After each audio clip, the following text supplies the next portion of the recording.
जिस हिसाब से देश में पत्रकारों पर हमले होते चले आ रहे हैं, अब भारत की स्थिति यहाँ तक आ पहुंची है कि भ्रष्टाचार बचाने से पहले पत्रकार बचाने होंगे।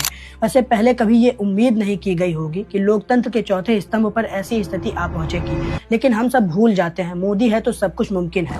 2025 की फ्री स्पीच कलेक्टिव की रिपोर्ट बताती है कि देश भर में कुल 14,875 मामले पत्रकार उत्पीड़न के दर्ज हुए।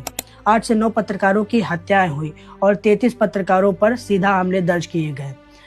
40 से अधिक मामलों में हिंसक मामले सामने आए।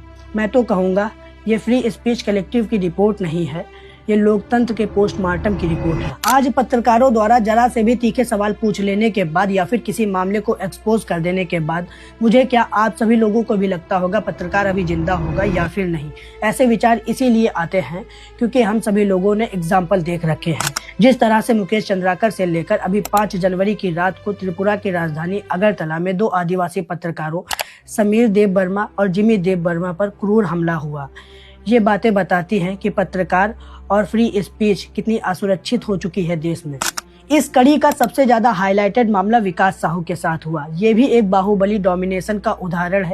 विकास साहू झारखंड के गढ़वा में एक स्थानीय मूजो जर्नलिस्ट हैं और यूट्यूब पर काम करते हैं। एक जिम्मेदार नागरिक होने के तौर पर उन्होंने एक छुटपुटिया नेता विकास माली, जो अपने आप को एक बाहुबली और बहुत बड़ा समाज सेवी बताता है, विकास साहू ने उसका कन्या विवाह विकास योजना के नाम पर ठग और फ्रॉड का मलाला एक्सपोज किया। इसके बाद जब विकास माली को लगा कि ये तो मेरा भांडा फोड़ रहा है, तब विकास माली ने विकास साहू को लालच देकर बुलाया और विकास साहू को 8 से 10 लोगों से लाठियों से पिटवाया, कपड़े फाड़े, मुंह और पैरों से खून बहने लगा। तब विकास साहू ने इस लड़ाई से हटकर अपनी जान बचाकर 6 से 7 किलोमीटर पैदल दौड़कर पुलिस थाने पहुंचे।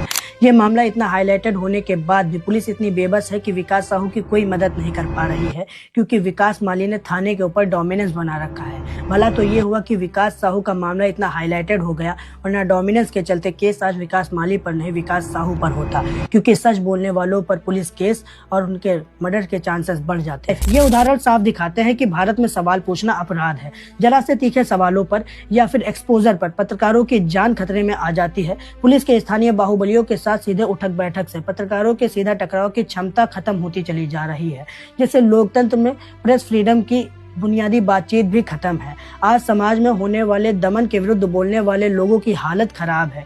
देश की इकोनॉमी बढ़ाने का साधन शराब है। भारत की हालत एकदम बेकार है। रेपिस्टों के गलों में हार है, फिर भी अंधभक्त कहते हैं देखो कितनी अच्छी सरकार है। मैं तो फिर भी कहूंगा कि ऐसी जिंदगी जीने पर धिक्कार है।